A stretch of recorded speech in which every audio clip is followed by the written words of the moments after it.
மட்டக்களப்பு மாநகரத்திலே காந்திபாக் என்கின்ற இடத்திலே பார்க்கிங்குக்காக டெண்டரிலே விடப்பட்ட இடம் சம்பந்தமான பிரச்சனை சம்பந்தமாக இன்று மக்களுக்கும் அதிகாரிகளுக்கும் தெளிவுபடுத்த வேண்டிய கடப்பாடும் கடமையும் ஈழமக்கள் ஜனநாயக கட்சிக்கு உண்டு என்பத காரணத்தினால் நாங்களும் பழமையான அரசியல் கட்சி என்ற ரீதியிலே இவ்வாறான சட்டவிரோத செயற்பாடுகள், முறைகேடுகள், மோசடிகளை நாங்கள் சம்பந்தப்பட்ட அதிகாரிகளுக்கு வெளிச்சத்தை கொண்டு வர வேண்டும் என்ற காரணத்துக்காகவும் மட்டக்களப்பு மாவட்டத்திலே இருக்கிற மக்கள் இதை உணர்ந்து கொள்ள வேண்டும் என்ற காரணத்துக்காகவும் தான் இந்த ஊடக சந்திப்பினை நாங்கள் ஏற்பாடு பண்ணியிருக்கின்றோம். காந்திபாக்கிலே பார்க்கிங்களுக்காக வழங்கப்பட்டிருக்கின்ற டெண்டரானது மோட்டார் சைக்கிள் ஒன்றுக்கு 70 ரூபாய் அறவிடப்படுகின்றது. மோட்டார் சைக்கிளிலே வருபவர்களுடைய தலைக்கவசத்தை பாதுகாக்க வேண்டியது அந்த பார்க்கிங்கில் இருக்கிறவர்களுடைய கடமை. ஏனென்றால் அந்த மோட்டார் சைக்கிளுக்கு அவர்கள் 70 ரூபாய் பணம் அறவிடுகிறார்கள். அந்த ஹெல்மெட்டும் மோட்டார் சைக்கிளோட சம்பந்தப்பட்டது. மோட்டார் சைக்கிள் நாங்கள் ஓட வேணுமாயின் கட்டாயம் எங்களுடைய தலைக்கவசம் அணிந்திருக்க வேண்டும். ஆதலால் தலைக்கவசத்தை நாங்கள் மோட்டார் சைக்கிளை வைத்து போகும்போது அதை பாதுகாக்க வேண்டிய கடமை அத்தனை காந்திபாக்கிலே இருக்கின்ற குத்தகை உரிமையாளர்களுடையதும் அத்தனை வேலை செய்கிற உத்தியோகத்தர்களுடைய கடமையாக இருக்கின்றது. ஆதலால் அவர்கள் அவ்வாறு செய்யாமல் மோட்டார் சைக்கிளுக்கு 70 ரூபாய் பணம் அறவிட்டு ஹெல்மெட்டுக்கு 50 ரூபாய் பணம் அறவிடுகிறார்கள். இது உண்மையிலே ஒரு சட்டத்துக்கு விரோதமான மறைமுகமான ஒரு கப்பமாகத்தான் எங்கள் ஈழமக்கள் ஜனநாயக கட்சி இதை பார்க்கின்றது. மட்டக்களப்பு மாவட்டத்தினுடைய பொது நூலகத்துக்குள்ளே சிறிய கொட்டகை அமைத்து கையடக்க தொலைபேசி மற்றும் தலைக்கவசம், குடைகள் அது வைப்பதற்கு சட்டவிரோதமான முறையிலே பணம் வசூலிக்கப்படுகின்றது. இந்த வசூலிக்கப்படுகின்ற பணம் எங்கு செல்கின்றது? இந்த பணத்தை வசூலிப்பதற்கு யாரு அனுமதி கொடுத்தது? காந்திபாக்கிலே குத்தகை கொடுக்கப்பட்டிருக்கின்றது. வாகன பார்க்கிங்குக்கு மாத்திரம்தான் கொடுக்கப்பட்டிருக்கிறது. வாகன பார்க்கிங்கை கொடுத்தால் தலைக்கவசத்தை பாதுகாக்க வேண்டியது வாகன பார்க்கிங் அந்த குத்தகை பெற்றவருடைய கடமை. அப்படி இருக்கும் வேளையிலே மட்டக்களப்பு மாவட்டத்தினுடைய பொது நூலகத்துக்குள் ஒரு கொட்டகையை அமைத்து கையடக்க தொலைபேசி, குடைகள் மற்றும் தலைக்கவசம் என்று சொல்லி ஒவ்வொன்றுக்கும் ஒரு தொகை பணங்கள் அறவிட்டு மட்டக்களப்பு மாவட்டத்தில் இருக்கிற மக்களுடைய பணங்களை சுரண்டும் செயற்பாடுகள் நடைபெற்று கொண்டிருக்கின்றன.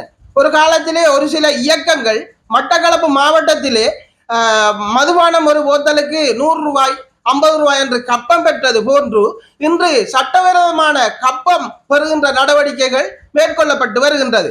இந்த வாசிய சாலைக்குள்ளே பொது நூலகத்துக்குள்ளே கொட்டகை அமைத்து இவ்வாறான கப்பம் பெறுகின்ற நிதி அறவிடுகின்ற செயற்பாட்டுக்கு யார் இடம் கொடுத்தது?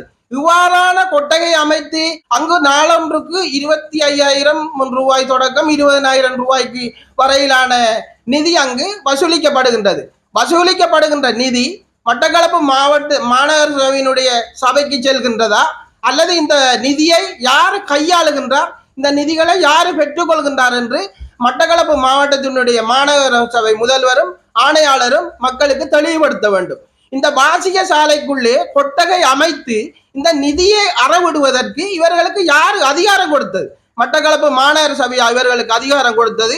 அப்படி மட்டக்களப்பு மாநகர சபை அதிகாரம் கொடுத்தால் அந்த நிதியானது மாநகர சபைக்கு செல்கின்றதா அல்லது யாருடைய கைகளுக்கு செல்கின்றது என்று ஒருவருக்கு நீதிமன்றத்திலே வழக்கொன்று இருந்தால் அவரை பிணை எடுப்பதற்காக அல்லது அவருக்கு 3 பேருக்கு ஒரு வழக்குகள் இருந்தால் 3 பேர் செல்ல வேண்டிய ஒரு கால கட்டாயம் ஏற்பட்டால் 3 பேருக்கான தலைக்கவசத்துக்குரிய நிதி, குடைக்கான நிதி, அவர்களுடைய பைக்கான நிதி, தலைக்கவசத்துக்கான நிதி என்று சொல்லி சாதாரணமாக ஒரு மனுஷன் மோட்டார் சைக்கிளை கொண்டு அவடத்தை பார்க் பண்ணும் போது 500 ரூபாய்க்கு மேலே ஒருவர் அவடத்தை பணங்களை மக்களிடத்திலிருந்து அறவிடுகிறார்கள். இது உண்மையிலே முற்றுமுழுதாக சட்டத்துக்கு விரோதமான ஒரு செயற்பாடு. வாகனத்துக்கான பார்க்கிங் வழங்கப்பட்டால் வாகனத்துக்கான பார்க்கிங்கை மாத்திரம்தான் அவர்கள் செய்ய வேண்டும். அதுவே காந்தி பார்க்கில் மாத்திரம்தான் அவர்கள் செய்ய வேண்டும். பொது நூலகத்துக்குள்ளே கொட்டகை அமைத்து நிதி அறவிடுவதற்கு மட்டக்களப்பு மாவட்டத்தில் எவருக்கும் அதிகாரமும் இல்லை, எவரும் அதிகாரம் கொடுக்கவும் முடியாது. இது பொது நூலகம். இந்த பொது நூலகத்துக்குள்ளே நீங்கள் கொட்டகை அமைத்து நீங்கள் நிதி அறவிடுகின்ற செயற்பாடுகளை உடனடியாக நிறுத்த வேண்டும். நிறுத்த தவறும் பட்சத்தில் நாங்கள் இது சம்பந்தமாக லஞ்ச ஒழிப்பு ஆணைக்குழுவை நாட வேண்டி ஏற்படும். ஆதலால் தயவு செய்து மட்டக்களப்பு மாநகர சபை முதல்வர்களே, மட்டக்களப்பு மாநகர சபையினுடைய ஆணையாளர் அவர்களே, இது உங்களுடைய கவனத்துக்கு கொண்டு வருகின்றோம். உங்களுடைய அனுமதி இன்றி பொது நூலகத்துக்குள்ளே கொட்டகை அமைத்து அவர்களால் நிதி வசூலிக்க முடியாது. ஏதோ ஒரு வகையிலே மறைமுகமாக நீங்கள் ஒரு அனுமதியை வழங்கியிருக்க வேண்டும் என்றுதான் நாங்கள் நினைக்கின்றோம். அதனால் தயவு செய்து இந்த மட்டக்களப்பு மாவட்டத்திலே மக்களுடைய பக்கெட்டுக்குள் இருக்கும் பணங்களை கப்பமாக வசூலிக்கின்ற இந்த நடவடிக்கைகளை உடனடியாக நிறுத்தி நீங்கள் இந்த பொது நூலகத்துக்குள்ளே இருக்கின்ற கொட்டகையை அகற்றி இது சம்பந்தமான அத்தனை சட்ட நடவடிக்கையை நீங்கள் எடுக்க தவறும் பட்சத்திலே நிச்சயமாக நாங்கள் லஞ்ச ஒழிப்பு ஆணைக்குழுவை நாடி இதற்கான தீர்வினை நாங்கள் மக்களுக்கு பெற்றுக் கொடுப்போம் என்று கூறி விடைபெறுகின்றேன். நன்றி.